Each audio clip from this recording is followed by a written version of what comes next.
Real quick, got a text yesterday from Cindy and Rob. They're in Kenya. Things are going well. Tired, but good. So we'll keep you posted on how things are going there. 2 Corinthians chapter 5, one of my favorite chapters in the whole Bible, honestly.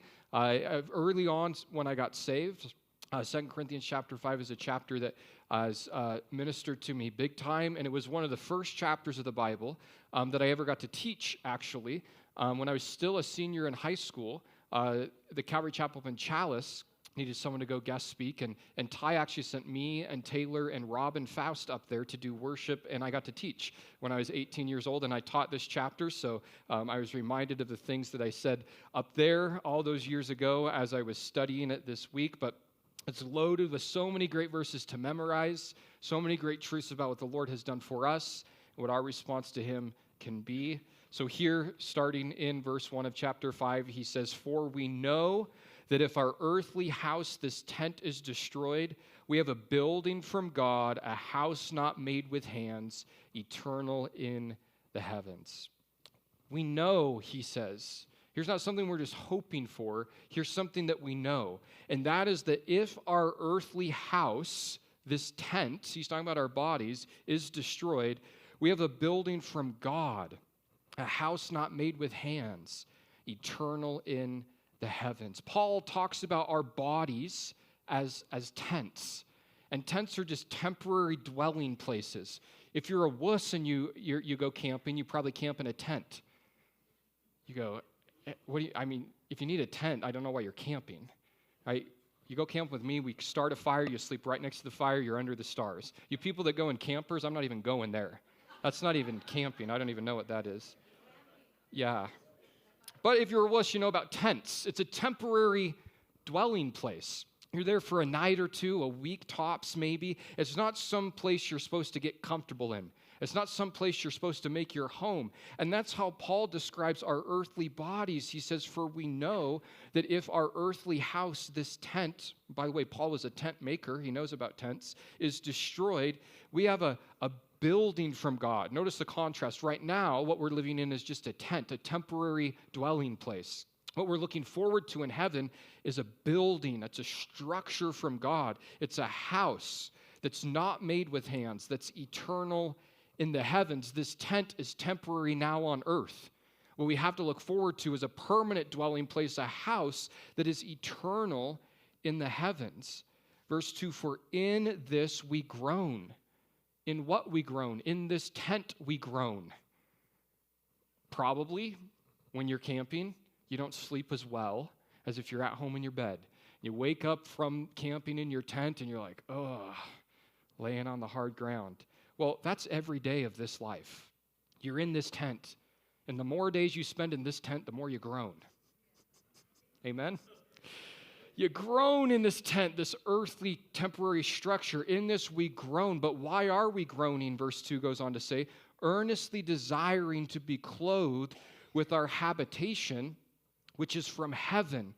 We're groaning not just because we want out of the tent.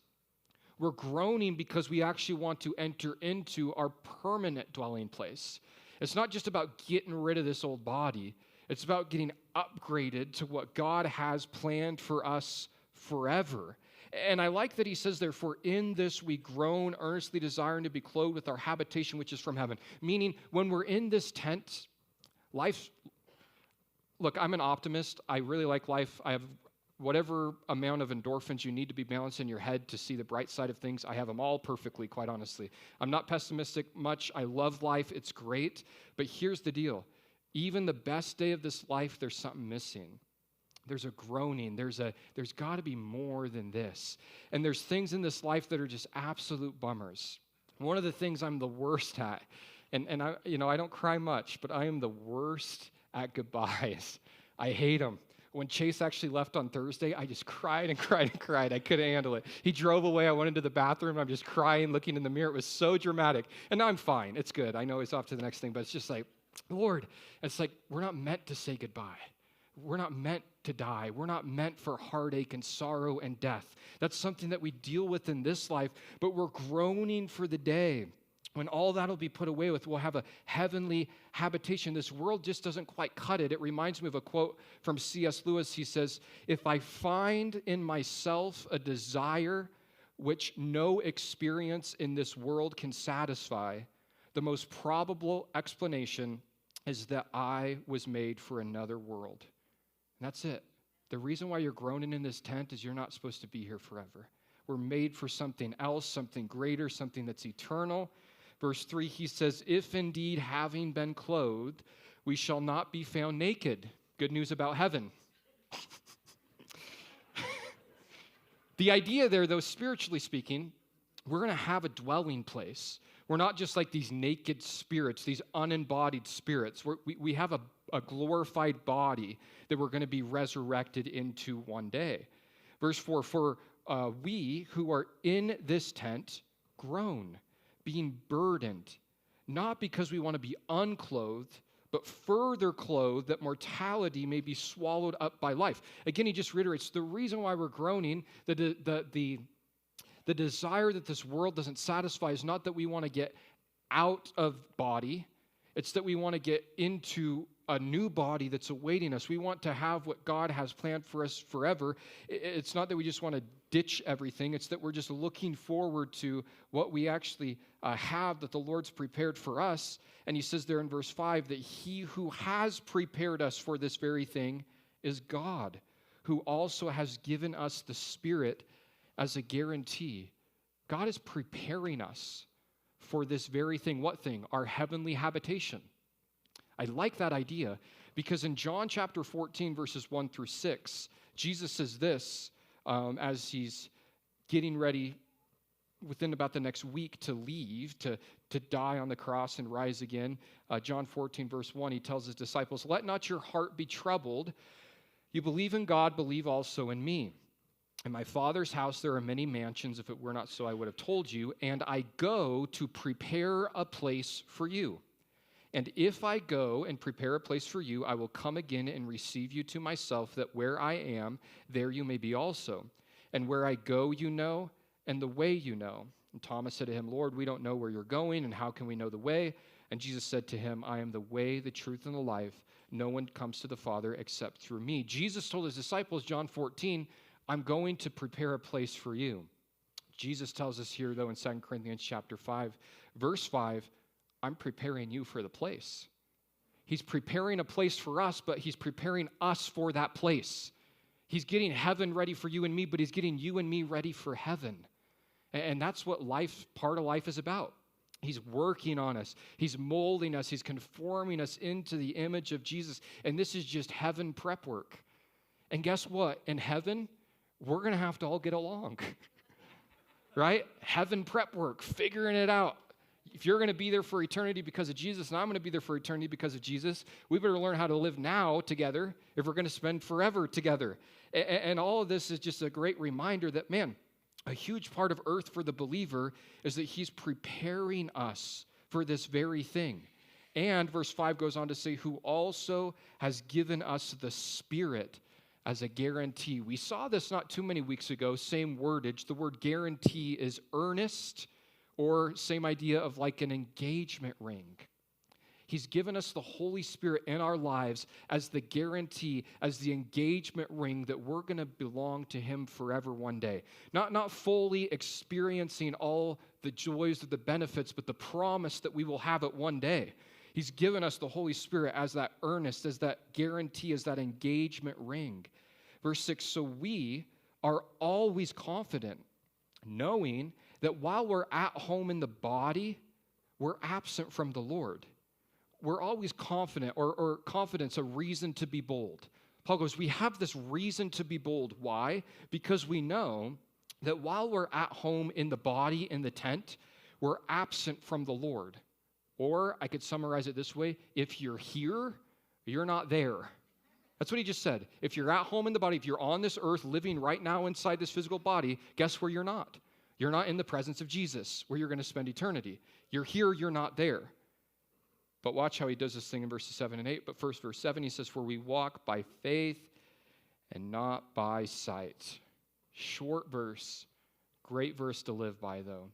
We walk by faith and not by sight. If you remember the last verse we looked at last week in 2 Corinthians chapter 4, verse 18, similar thing Paul told us. He said, while we do not look at the things which are seen, but at the things which are not seen.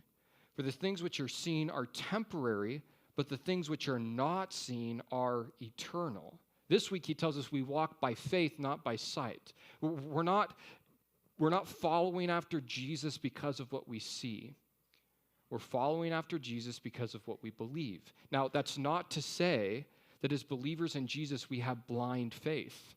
Jesus hasn't called us to believe in an impossible thing without any evidence. There's loads of evidence. I mean, a big part of what Murray's going to be looking at these discovery nights is evidence of the Bible, archaeological, geographical, all this stuff. I mean, there's evidence that supports our faith. But when we step out and we start walking with Jesus, it's not what we see, it's what we believe. And as we keep walking with him, I would argue, the more you follow, the more faith, the more you do see. The more the Lord continues to reveal things to us. Verse 8, we're confident, yes, well pleased. Notice he's using very strong words. Verse 1, he says, for we know. In verse number 6, he said, for we are always confident knowing. In verse 8, he says, we are confident, yes, well pleased, rather, to be absent from the body and to be present with the Lord. Notice verse 6, he said, when we're in this body, when we're on this earth, when we're in this tent, we're not with the Lord. But when you're no longer on this earth, when you're no longer in this tent, guess where you're at? Verse 8. We're confident, yes, well pleased, rather, to be absent from the body and to be present with the Lord. When you're here, you're not there. But when you're not here, then you're there for the believer. You leave heaven or you leave earth, you die, guess where you go? Heaven. Present with the Lord. Thief on the cross, dying next to Jesus. Lord, remember me when you come into your kingdom. Jesus said to him, today you will be with me in paradise. The moment you die, bud, you're going to be in my presence. Stephen, as he's getting stoned, looked up to heaven, sees heaven open, Jesus standing at the right hand of the Father, waiting to welcome him into the kingdom. When we die, our last breath on earth is our first breath in heaven. We see all these verses that encourage us in this. We're confident, yes, well pleased rather, to be absent from the body and to be present with the Lord, which tells us that for the believer, death is simply just moving. We're just moving.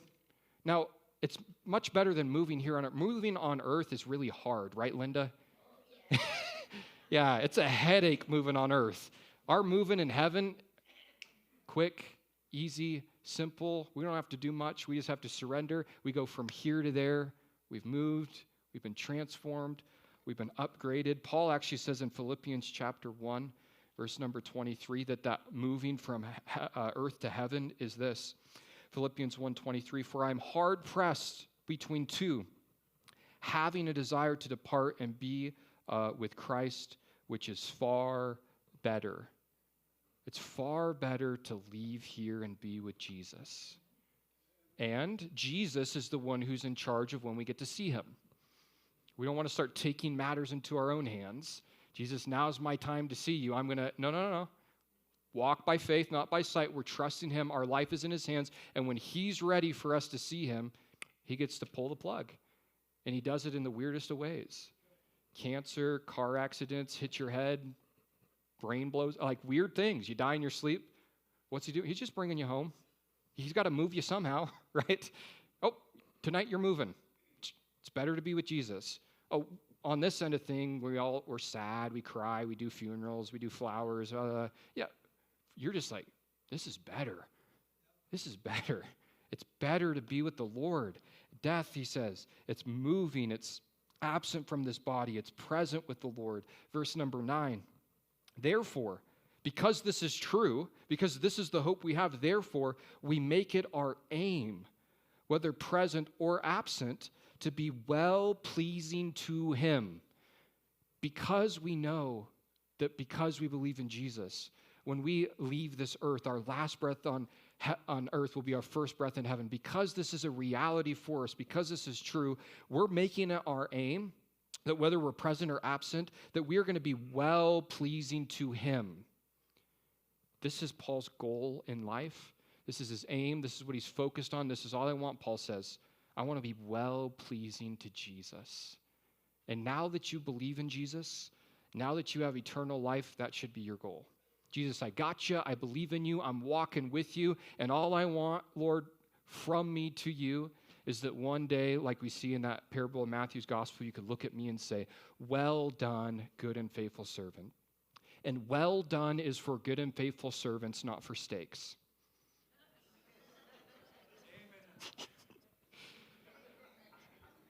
That we would be well-pleasing to him. And we're going to get into here actually in this very next verse, but I don't quite understand how it's all going to go. But I can just try to imagine the Jesus that we sing these worship songs to, the Jesus who showed up for you time and time again, who you prayed to, the Jesus that saved your life, who set you free from sin, the Jesus that we study about in his word, that when you do die and you stand before him, that he could look at you and say, man, well done. I'm pleased with you. I'm pleased with how you served me. He talks about that in verse 10. He says, for we must all appear before the judgment seat of Christ, that each one may receive the things done in the body according to what he has done, whether good or bad. We're going to stand before Jesus one day, context, as believers in Jesus. And as we stand before him, there's a judgment that we're going to face. The judgment is not heaven or hell. That was determined when we put our faith and trust in Jesus. We're already on our way to heaven because of that. The judgment we're going to face as believers, 2 Corinthians 5:10, is what Paul calls the judgment seat of Christ, or that word for judgment in the Greek is the word bema. Similar word, or actually same word that would be used in maybe like the Olympics back then. You've ran your race, you've done your event in the Olympics. Now you're being judged in order to receive a prize. Now you're being judged in order to receive a reward. And for us as believers, we're going to appear before the judgment seat of Christ. That word appear doesn't just mean show up. It's not like I appeared at church today. I showed up at church today. The word appeared carries the idea of to show up in order to reveal, to show up in order to reveal, to show up in order to examine. So we're not just appearing there at that judgment seat of Christ, we're revealing. And he's looking, and what is he looking at? It actually tells us in verse 10, we must all appear before the judgment seat of Christ, that each one may receive the things done in the body, in the tent, in the temporary dwelling place. Each one may receive the things done in the body according to what he has done, whether good or bad. Now, when we read that, don't think of like naughty or nice like Santa Claus. And Jesus is judging everything you did in your body, whether if it was naughty or nice, and you're going to be rewarded on that. Good or bad, well done, good and faithful servant. What we're getting judged on there at that bema seat of Jesus is, what did you do with the eternal life that Jesus gave you? Because if you believe in Jesus, then he's given you eternal life. And now you know your sins are forgiven. You know you're going to go to heaven when you die. That's great. That's the gospel. But what are you going to do with that now?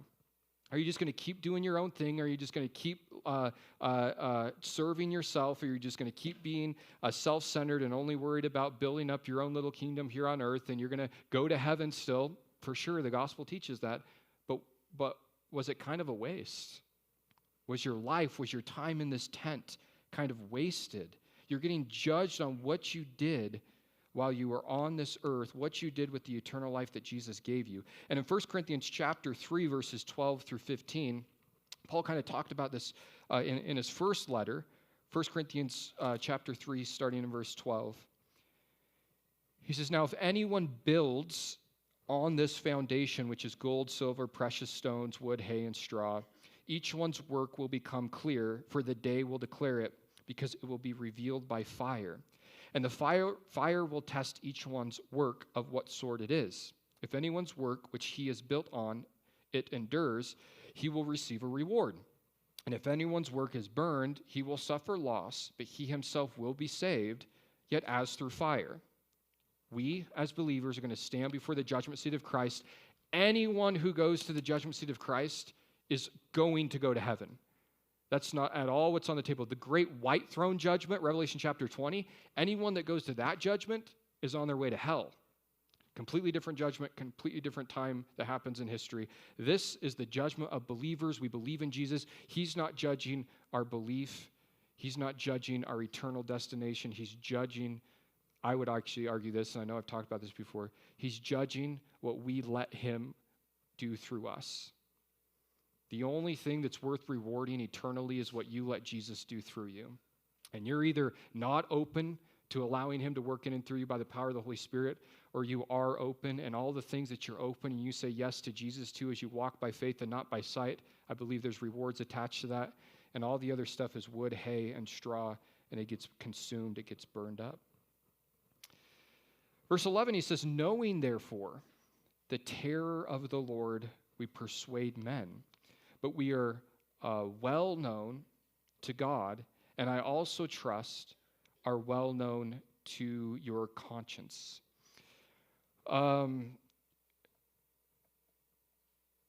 Knowing the terror of the Lord, fear, maybe you could translate that word reverence. I heard it this way, and I kind of like it, but I still don't fully like it. Instead of the idea of knowing the terror of the Lord, like I'm afraid of the Lord, the idea of maybe I'm afraid to disappoint the Lord, which I kind of like that, but the problem with that mindset still is that you're going to disappoint the Lord. And if your relationship with Jesus is now based upon you thinking your job is to now always make him happy by how you perform in your walk with him, that's really not good news still. So I still don't quite like that idea because the reality is none of us are well-pleasing to him in and of ourselves. None of us cut it. None of us have anything in us that's worthy of being rewarded for. But it's Jesus in you. Paul would say earlier, it's Christ in us, the hope of glory. It's him. It really is all about having him in us. Verse 12, for we do not commend ourselves again to you, but we give you opportunity to boast on our behalf, that you may have an answer for those who boast in appearance and not in heart. For if we are beside ourselves, it's for God, or if we are of a sound mind, it's for you. It appears that the accusations that was being made against Paul and his companions, his boys, is that they were beside themselves, or we would say this way, crazy. People are saying around Corinth, man, Paul's just beside himself. He's out of his mind. He's crazy. So Paul addresses that accusation. He goes, verse 13, if we are beside ourselves, it's for God. Or if I'm crazy for the Lord. Local for the Lord. Whatever little group he's starting there. Maybe I am crazy, he says, but I'm crazy for Jesus. And if we're of a sound mind, he says, it's for your benefit. Verse number 14, for the love of Christ compels us, because we judge thus, that if one died for all, then all died. The love of Christ compels us, constrains us, motivates us, keeps us going. Paul says the thing that keeps us going in our walk with Jesus is one thing, verse 14, the love of Christ. The love of Jesus, Paul says, is what gets me going every single day, because I know the reality, verse 14, because we judge thus, that if one died for all, Jesus, he died for all, that's true. If one died for all, then guess what? Then all died. Meaning what? If Jesus died for the whole world, that means the whole world needs him. And Paul says that reality compels us through the love of Christ to keep sharing, to keep preaching, to keep teaching, because the whole world is in trouble. If one died for all, then the whole world needs a Savior, and the whole world needs to know that Savior, Paul says, and that's why we're going out, because the love of Jesus compels us that they need to know Jesus. And then, 2 Corinthians chapter 5, verse 15, my life verse. It took me a long time to get a life verse. Actually, about 2 years ago, I got it, and I got it from the weirdest person ever. If I would tell you who, you'd understand why. I'm not going to tell you who. The strangest guy that was in my life during that season shared this verse, and as soon as he said it, it's like, this is it. Carson has a dog tag on his necklace that says this on it because I gave it to him once. I have one too.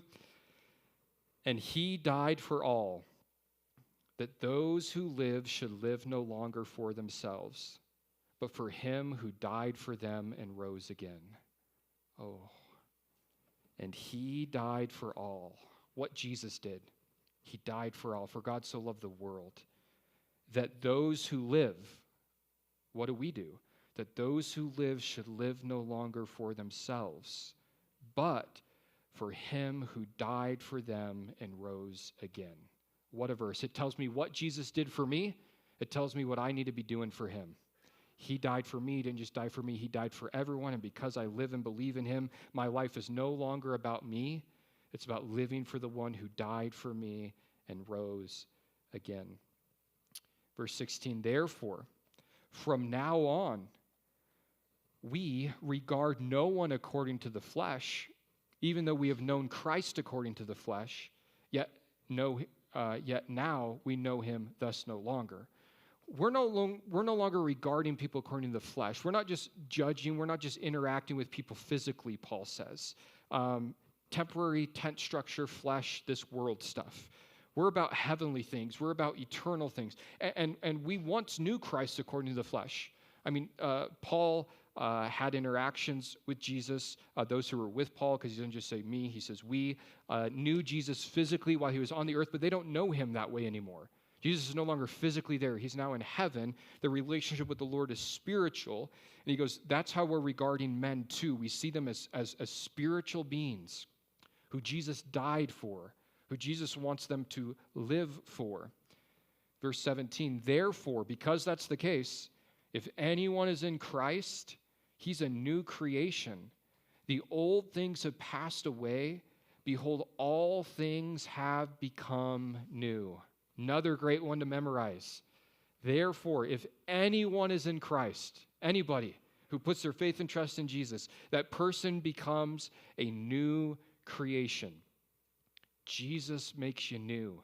Jesus gives you a fresh start. The old things, the old life, the old man has passed away, is dead. Behold, all things have become new. Now, there's a few ways to kind of look at this. The first way, we maybe look at it and don't do it the justice it deserves. And although this is kind of true, it's not ultimately true, that when you come to Jesus, you get changed immediately from everything. That's not always the case. I know plenty of people that come to Jesus and they still struggle. They still struggle with whatever sins and things that Jesus has actually set them free from. So don't take this verse of saying that practically, right now, as soon as you believe in Jesus, you become brand new in that type of sense, because notice there's a position word he uses here that's important, 17. Therefore, if anyone is in Christ. That speaks of our position in Jesus. Positionally in Jesus, we're a new creation. Before we knew Jesus, before we were in Christ, we were distanced from him. Our sin separated us from him. We couldn't have a relationship with him. We were slaves to, Paul talked about in Romans, to sin and to unrighteousness. But now because we're in Jesus, we get transformed positionally in his sight. We're a new creation as he sees us. That newness still gets and needs to be worked out here and now. I mean, it's kind of hard to think of a good way to analogize this, but if you think about, if you got like a position, like a new position at work, and it's like you're now the whatever, you're now the CEO, and it's like it takes, and you've never been the CEO before, but now you're declared the CEO in the company, you're in the company, you're the CEO. It's going to take you a while to have all of your practicalness line up with now your new position. That's how it works with us in Jesus. Positionally, we're brand new, we're made new, the old things have dead, they're passed away, all things are new, we're righteous in his sight. Positionally, that's our title, that's our identity now.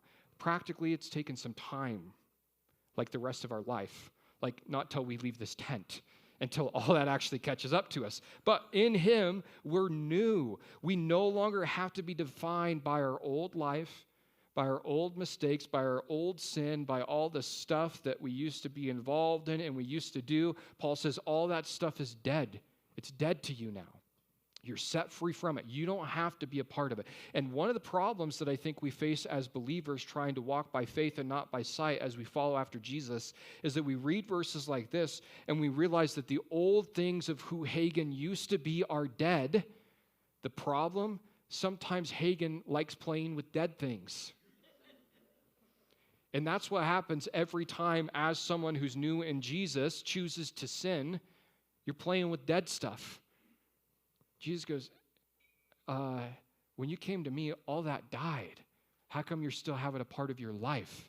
Oh, Jesus, I just kind of like it, or it's just, I like used to it, blah, blah, blah, blah. It's dead.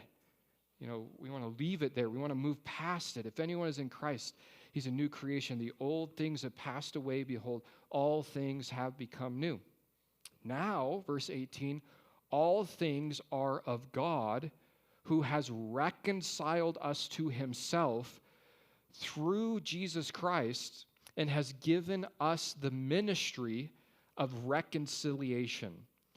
All things are of God who, this is what God did, who reconciled us, you and me, to himself through, how did he do it? Jesus Christ. And now he's given us the ministry, the service of reconciliation. That word reconcile that Paul uses here, it's literally the idea of like exchanging coins for something of an equal value.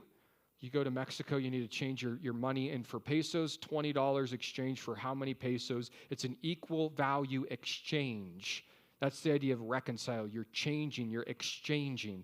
The exchange that God did through Jesus in reconciling us is clearly defined in verse 21. We'll get there in a little bit. That's the great exchange that he's talking about.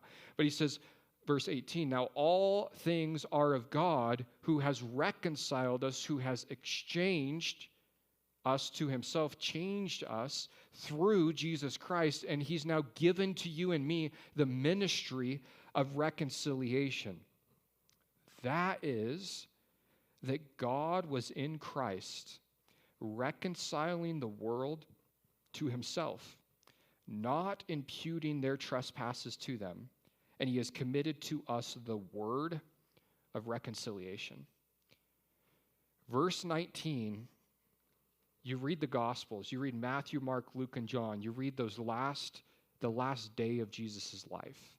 You read about him hanging on the cross, and you understand that somehow through Jesus dying on the cross, he took your place, you can be forgiven. This verse tells us what happened when Jesus was on the cross. This verse tells us spiritually what was taking place, why Jesus was physically hanging on the cross, verse 19. That is, that God was in Christ reconciling the world to himself. God did the work of redemption as Jesus is dying on the cross for the sins of humanity. And through doing this, guess what he doesn't do? Verse 19, not imputing their trespasses to them. That's super good news. Because God was in Christ reconciling the world to himself, Jesus taking our place, we'll see that in verse 21. Because of that reality, we now get to walk in the freedom of knowing that our sins are not imputed to us. What's that mean? Imputation, accounted. It's a counting word. Your sins are not counted to you. Why? Because they were counted to Jesus. Jesus accounted for your sins so that our sins do not get imputed. They do not get accounted on our behalf. It's not just, and sometimes an analogy in Colossians, I'll use this, but it's not this. It's not, I'm a sinner. Here's a list of all of Hagen's sins. And then every time Hagen sins, God comes along and erases it. It doesn't even get that far. It never even gets counted. It never even gets imputed. It never even goes on my account, my sin, because of him, because of what he's done for me. Verse 19, that is, that God was in Christ reconciling the world to himself, not imputing their trespasses to them, and has committed to us the word of reconciliation. Because our sins have not been imputed, accounted to us, Paul would say in Romans chapter 4, verse 8, quoting from the book of Psalms, he would say, blessed is the man to whom the Lord shall not impute sin. The blessed person is the one who knows their sin is not on their account anymore because it's been placed on the account of Jesus. Blessed, happy is that person, Romans tells us. Well, chapter 5, 2 Corinthians, verse number 20, he says, now then,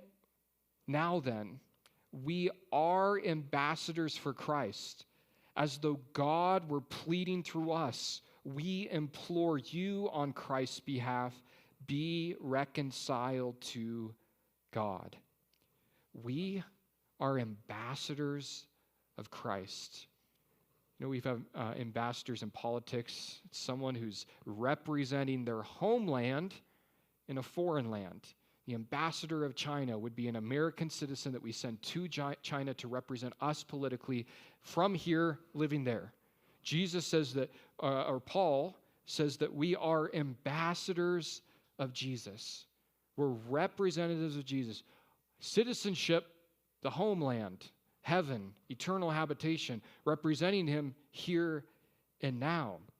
And to me, this is one of the most remarkable titles that we have in the New Testament, that the Lord would look at us and say, these are my representatives?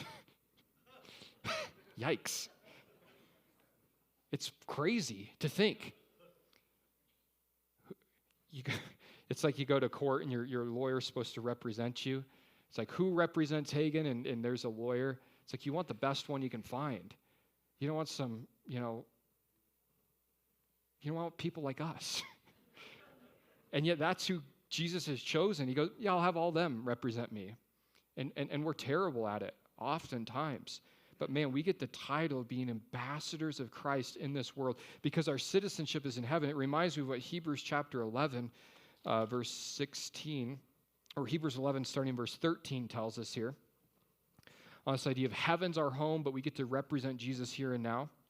Hebrews 11:13, these all died in faith. He's talking about these Old Testament believers. These all died in faith, not having received the promises, but having seen them afar off, were assured of them, embraced them, and confessed that they were strangers and pilgrims on the earth. For those who say such things declare plainly that they seek a homeland. And truly, if they had called to mind the country with which they had come out, they would have had opportunity to return. But now they desire a better, that is, a heavenly country. Therefore, God is not ashamed to be called their God, for he has prepared a city for them. He's got a place, he's got a city built without hands that's prepared for his people. That's where we're supposed to be. That's where we're heading. That's where home is ultimately. And until then, we get to be representing him here and now. Watch this, back to verse 20. Now then, we are ambassadors for Christ, as though God were pleading through us. Just like God was in Christ reconciling the world to him on the cross, as we by faith step out and serve Jesus, he's in us, pleading with the world.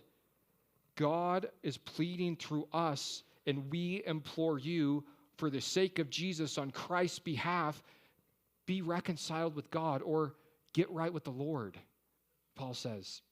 God's working through us. We have the simple message of reconciliation, that just like God did a work on the cross to redeem humanity, now God is pleading through us as his ambassadors to say to those who don't know him, get right with him. The work's been done. The gospel is that you get to know Jesus if you simply believe in him. And that's what we get to share. Be right with the Lord. Be reconciled to God.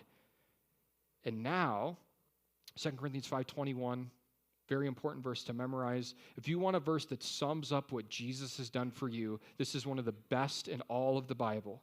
2 Corinthians 5:21. For he made him who knew no sin to be sin for us, that we might become the righteousness of God in him. He made him who knew no sin, Jesus, to be sin for us, so that we might become the righteousness of God in him. He was reconciling the world. Reconcile, exchange. What's the great exchange?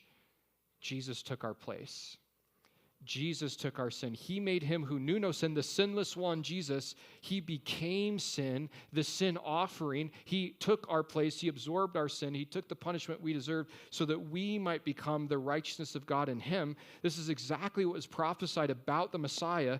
In Isaiah chapter 53, verses 4 through 9, watch the exchange that we're talking about here, this reconciliation. Isaiah 53, verse 4, he says, surely he has borne our griefs. He's carried our sorrows. Yet we esteemed him stricken, smitten by God, and afflicted. But he was wounded for our transgressions. He was bruised for our iniquities. The chastisement for our peace was upon him, and by his stripes we are healed. All we like sheep have gone astray. We have turned everyone to his own way, but the Lord has laid on him the iniquity of us all. What's the gospel? Jesus took my place. Jesus took the punishment I deserved. Jesus experienced the wrath of the Father that my sin earned, that Hagen deserves. And he says, I'm willing to take that. I'm willing to exchange that. I'm willing to step in the place. Father, you can put that on my account and off of Hagen's so that Hagen's account can be cleared in your sight. That's what happened at the cross. That's what the gospel is.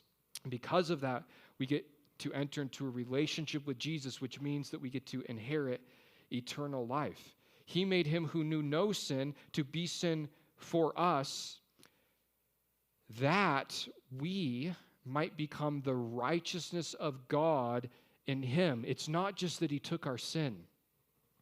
It's that we get his righteousness instead. The great exchange. Guess how great my sin was? Great. Guess how much great his righteousness is? Even greater.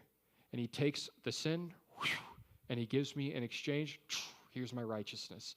And now, back to in Christ positionally, in Jesus, I'm righteous. I'm perfect. I've arrived. Can't get any better because he sees me through the blood of his Son. He made him who knew no sin to be sin for us, that we might become the righteousness of God in him. One of my favorite sayings is, Jesus took our verbs, we get his noun. Our verbs, all the things we do, are sin. His noun, what he is, righteousness. He takes the verbs, we get his noun. That's the best deal ever. That's the deal of eternity, that Jesus would say, I'll take your place. All you got to do is believe in me, follow after me, he says, and you'll get to know me. It's like, wow, how cool is that? So there's 2 Corinthians chapter 5, so many great verses, a lot of deep things, a lot of important foundational things that we need to understand as believers in Jesus that remind us what he's done for us, and a lot of great verses to encourage us to just keep walking with him. Why would you not want to follow the one who died for you and rose again? Well, there's no reason not to. So that's what we get to do day in and day out. Let's pray. We'll have the worship team come back up, and we'll call it a day. Jesus, we thank you, Lord, for your mercy, God, for your grace, Lord, that you're just so good to us. And Lord, we thank you, God, that you did the work, Lord, that we are made right in your sight, not because of what we've done, but because of what you've done for us, Lord. And by that, Jesus, we just get to be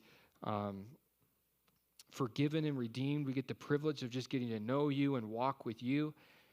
And Lord, I pray that we would just be overwhelmed, Lord, by the simplicity of the gospel. Lord, it's as simple as the fact that you loved us, you stood in our place, you took our place, we're able to be forgiven, we're able to be freed, and we now get the freedom to walk with you.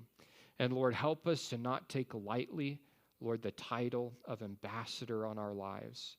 But Lord, we get to go out into this world as we're stuck in our tents, Lord, and we get to represent you. We get to tell people about a home that we're going to one day that is eternal, that's not made with hands, that is eternal in the heavens. And that's good news, Lord. God, we thank you just for this perspective from 2 Corinthians chapter 5, Lord. We just pray that we'll have a good rest of our day, Jesus, and that we'll be able to think about these things even more. They'll go deep into our hearts, into our lives. Jesus, we thank you for your goodness. In your name we pray. Amen.